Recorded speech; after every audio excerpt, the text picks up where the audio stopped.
Você já pensou que o Brasil quase deixou de existir nos anos de 1830, sem rei, sem presidente e com um imperador de apenas 5 anos de idade?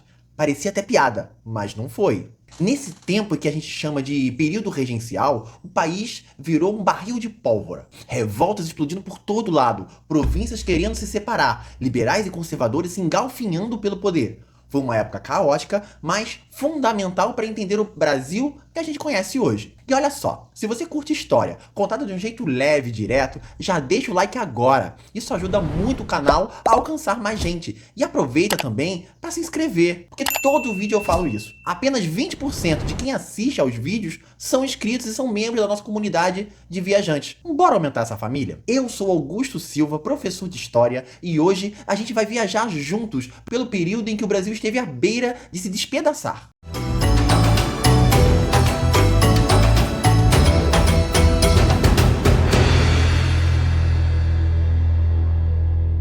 Para entender a regência, a gente precisa dar uma olhada no final do primeiro reinado. E se você ainda não assistiu ao vídeo que a gente fez aqui no canal sobre o governo Dom Pedro I, vale muito a pena depois você ver. Ele se conecta direto com essa história.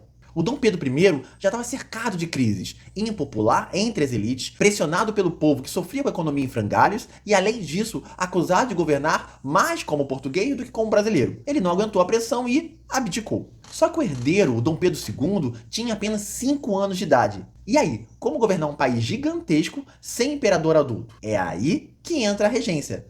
E detalhe importante, isso não foi improviso. A própria Constituição de 1824 já previa que, em caso de menor idade, o poder passaria a uma regência até o imperador atingir a idade necessária. Na prática, essa previsão abriu espaço para um cenário explosivo. De um lado, liberais defendendo maior autonomia para as províncias, do outro, conservadores brigando pelo centralismo.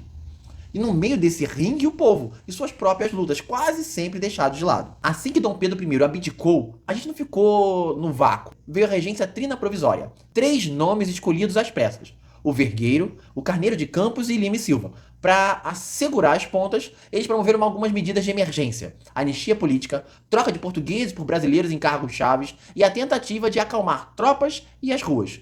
Como lembra o José Murilo de Carvalho, em Cidadania no Brasil, O Longo Caminho, era um pacto de elites tentando evitar que o país descarrilhasse. Logo depois, entra a regência trina permanente, agora eleita pela Assembleia. E aqui aparece uma peça central, a Guarda Nacional em 1831. No papel, ela substituiria as tropas lusas e garantiria a ordem. Na prática, virou o braço armado das oligarquias locais, porque quem mandava eram os grandes proprietários. Emília Viotti, em Da Monarquia à República, explica como essas forças, nas mãos das elites, moldou a política do período. E a tensão só crescia. Para aliviar a pressão liberal, aprovaram o Ato Adicional de 1834. O que ele faz? Cria as Assembleias Legislativas Provinciais, transforma o Rio de Janeiro em município neutro e extingue o Conselho de Estado. E tem um detalhe que muda o jogo: abre caminho para a regência una ser eleita. Soa modernizador, mas é uma descentralização cheia de fios soltos. A Lúcia Bastos, em Corcundas e Constitucionais, e Miriam, no Pacto Imperial, mostra como essa autonomia deu palco para disputas regionais que iam muito além de simples administração. Com o país fervendo, vem a grande virada. Passamos de 3 para 1 regente eleito. E em 1835, Diogo Antônio Feijó vence a eleição direta para regente. O Feijó é liberal moderado, tenta pôr freio em abuso da Guarda Nacional e tocar uma administração mais arejada. Só que o caldeirão entorna. Cabanagem no Pará, farroupilha no Sul, sem apoio sólido dos conservadores e apanhando de todos os lados. Feijó, ele renuncia em 1837. Quem quiser se aprofundar nessa engenharia política, o José Murilo detalha bem em A Construção da Ordem. Assume então o Pedro de Araújo Lima, conservador, e começa o regresso centralizador. A mensagem é clara: a autonomia só até onde não atrapalha a ordem. O ponto-chave vem em 12 de maio de 1840, com a Lei Interpretativa do Ato Adicional. O que ela faz? Encolhe os poderes das assembleias provinciais, puxa para o centro a política, a justiça e amarra a descentralização que o Ato de 1834 tinha ampliado. Na prática, foi uma reacomodação política. Não revoga o ato adicional inteiro, mas esvazia suas partes mais federalizantes. Esse giro ajuda a entender por que os liberais vão abraçar a bandeira da maioridade. Nasce o Clube da Maioridade e a pressão estoura meses depois. E tem mais. No início do segundo reinado, o regresso se consolida com reformas de 1841, reorganização da polícia, retomada do Conselho de Estado, símbolo da centralização imperial. Ou seja, a lei interpretativa abre trilha e em 1841 cimenta o caminho do poder central. Menos espaço real às províncias e o império com rédeas curtas. O Wilmar Roloff de Matos, em O Tempo Saquarema, ajuda a ler esse movimento conservador que vai marcar o período. Para checar o restabelecimento do Conselho de Estado, tá lá, na legislação de 23 de novembro de 1841. Em poucas palavras, trina provisória, apaga o incêndio. Trina permanente, organiza e cria guarda nacional. O ato adicional descentraliza e permite a regência una. O Feijó tenta conciliar e cai. O Araújo Lima puxa a rédea, lei interpretativa de 1840, recalibra o ato adicional e empurra o sistema para o centro. Prólogo perfeito para o golpe da maioridade e a aposta na estabilidade pelo trono de Dom Pedro II. Até aqui, a gente viu como o Brasil foi tentando se equilibrar entre descentralização e centralização, entre regências trinas e unas, com leis que mudavam o rumo da política a cada instante. Mas agora vem a parte mais explosiva, as revoltas que quase despedaçaram o império. Antes de mergulhar nesse barril de pólvora, deixa eu te fazer um convite. Se você está curtindo essa viagem pela história, já deixa o like aí embaixo e compartilha esse vídeo com quem está ralando para entender esse período. Isso ajuda demais a espalhar o nosso conteúdo e a fortalecer essa comunidade de viajantes que a gente está construindo juntos.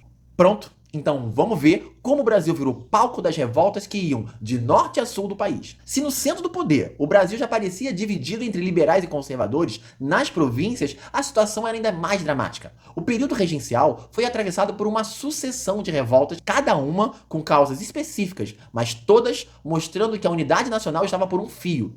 Vamos seguir essa linha do tempo das rebeliões. A primeira grande explosão acontece em Salvador, em janeiro de 1835.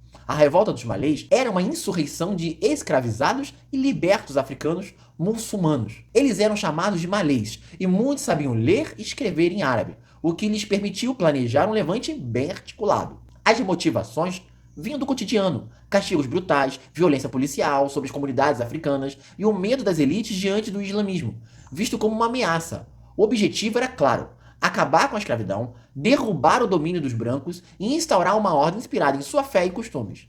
Na madrugada do dia 25 de janeiro, centenas de malês tomaram as ruas de Salvador. Mas a revolta foi rapidamente sufocada, porque os planos haviam sido denunciados. A repressão foi duríssima. Dezenas de líderes executados, muitos deportados para a África e os sobreviventes castigados exemplarmente.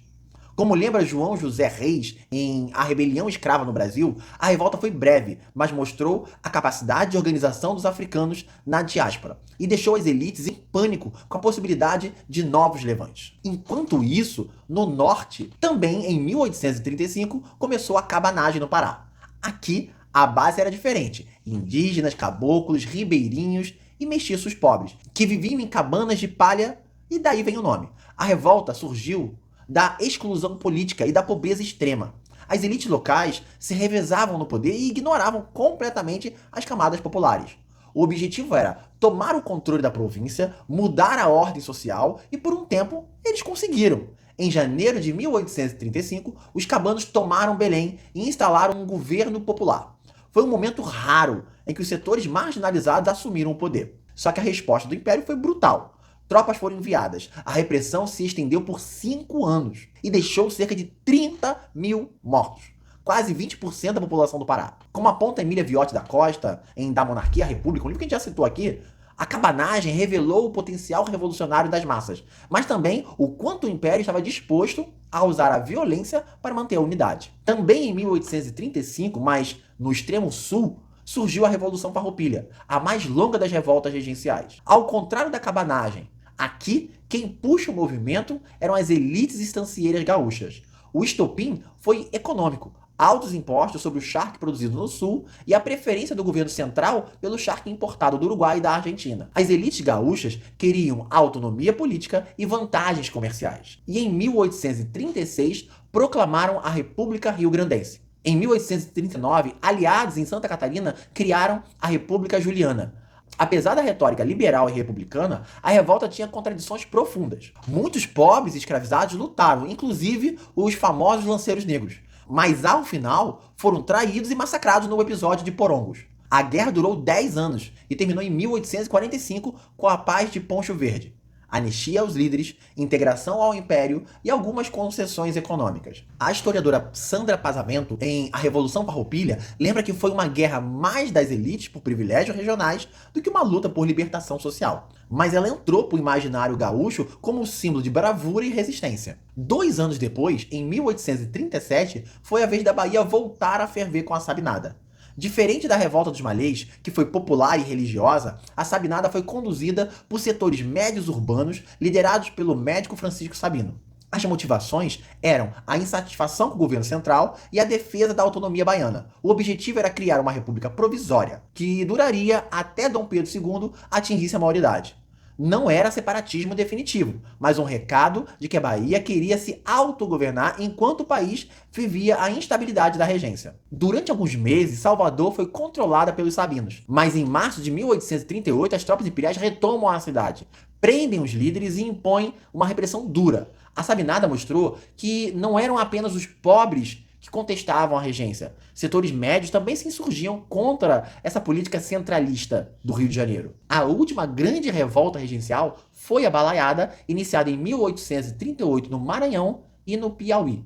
Ela nasceu de um contexto de pobreza extrema, abuso da Guarda Nacional e rivalidades entre facções locais. O nome vem de um dos líderes, o artesão Manuel Francisco dos Anjos Ferreira, conhecido como Balaio. O movimento juntou vaqueiros, pequenos artesãos, camponeses pobres e milhares de escravizados. Os objetivos eram acabar com os abusos da elite local, conquistar melhores condições de vida e, para muitos escravizados, lutar pela liberdade. Os balaios chegaram a conquistar a cidade e desafiar o poder imperial, mas em 1840 o governo enviou Luiz Alves de Lima e Silva, o futuro Duque de Caxias. Combinado com cooptação das elites e repressão violenta, ele esmagou o movimento em 1841. O saldo foi de milhares de mortos e um recado claro: qualquer tentativa de revolta popular seria contida com sangue. Como analisa o Wilmar Roloff, a Balaiada evidencia como o Império passou a investir cada vez mais na centralização e na força militar para controlar as províncias. Organizadas em sequência dos Malês em 1835 até a Balaiada em 1841, essas revoltas mostram o Brasil fragmentado. No norte, povos marginalizados exigindo voz. No sul, elite defendendo privilégios. Na Bahia, tanto escravizados quanto setores médios contestando o poder. No Maranhão e no Piauí, pobres e escravizados em luta. Cada revolta foi única, mas juntas revelam o fio condutor. A regência foi um período em que o Brasil esteve mais próximo de se despedaçar do que de se unir. Depois de tantas revoltas, ficou evidente: o Brasil não ia se sustentar só com concessões e remendos. A descentralização do ato adicional tinha aberto espaço para autonomia, mas também para explosões regionais. A resposta conservadora já tinha aparecido lá atrás com a Lei Interpretativa de 1840, que a gente comentou no início. Ela restringiu os poderes das assembleias provinciais, puxou a polícia e a justiça de volta para o controle central e esvaziou muito do que tinha sido conquistado em 1834. Essa virada mostrou que o caminho das elites era a centralização, mas ainda restava uma questão: quem iria simbolizar essa ordem centralizada? O Dom Pedro II tinha só 14 anos, mas as elites estavam cansadas da instabilidade regencial. Decidiram que era hora de acelerar o processo. É nesse clima que surge o Clube da Maioridade, liderados por liberais, defendendo a antecipação da maioridade do jovem imperador. O argumento era direto: só a imagem de um monarca, mesmo que adolescente, poderia garantir estabilidade política. E foi o que aconteceu em julho de 1840. O parlamento declarou Dom Pedro II de maioridade, mesmo não tendo a idade exigida pela Constituição. Ficou conhecido como golpe da maioridade. Era melhor um imperador jovem no trono do que um Brasil em pedaços. Assim, um garoto de 14 anos foi coroado Dom Pedro II. Não apenas como pessoa, mas como um símbolo de unidade para um império que tinha acabado de atravessar a sua década mais turbulenta. O período regencial foi, sem dúvidas, o momento mais instável da história imperial. E em menos de 10 anos, o Brasil experimentou governos provisórios, reformas constitucionais, descentralização, centralização de volta e uma sequência de revoltas que quase despedaçaram o país. As consequências foram enormes. Primeiro, ficou claro que a unidade nacional não era natural. Ela foi construída à força, com muita repressão e sangue. A cabanagem, a balaiada, os malês, a sabinada e a farroupilha mostraram que diferentes grupos, desde escravizados até estancieiros, tinham projetos de Brasil que não cabiam dentro de um mesmo molde. Segundo, a regência revelou o medo constante das elites diante da participação popular. Como lembra a Emília Viotti, toda vez que o povo aparecia no cenário político, a resposta vinha com violência e exclusão. Já o José Murilo observa que esse período foi um ensaio da República, porque havia eleições, partidos e disputas intensas, mas só entre os de cima, deixando a maioria da população de fora. Terceiro, a centralização ganhou força. O golpe da maioridade não foi apenas a coroação de um jovem imperador, mas foi o símbolo de uma elite que tinha escolhido o caminho da ordem e da unidade em torno da figura do monarca. Como comenta o Ilmar Roloff, a partir dali, o projeto conservador ganhou corpo e sustentou o segundo reinado. No fim das contas, a regência foi um grande laboratório. Ela testou fórmulas de descentralização, viu o povo explodir em revoltas, mas terminou reforçando a centralização em nome da sobrevivência do império. E nos lembra de algo essencial. O Brasil nasceu das contradições entre ordem e revolta, entre elite e povo, entre liberdade no discurso e a repressão na prática. O período regencial foi uma montanha-russa de crises, revoltas, experimentos políticos e, no meio de tudo isso, o Império tentando não se despedaçar. Foi nesse cenário que nasceu a imagem de Dom Pedro II como o fio de estabilidade de um Brasil em chamas. E agora eu quero saber de você. Será que o país teria dado conta sem o golpe da maioridade? Escreve aqui nos comentários a palavra-chave de hoje: maioridade. Vou adorar ver quem ficou até o fim dessa viagem comigo. Se curtiu, já deixa o like e compartilha esse vídeo com um amigo que está sofrendo estudando história. E claro, segue aqui o canal para continuar viajando comigo por outras épocas. E se você quiser dar uma força extra no projeto, a chave Pix está na tela e também na descrição do vídeo. Toda ajuda mantém a nossa comunidade de viajantes crescendo e cheia de energia. Eu te espero na próxima viagem pela história. Valeu, viajante!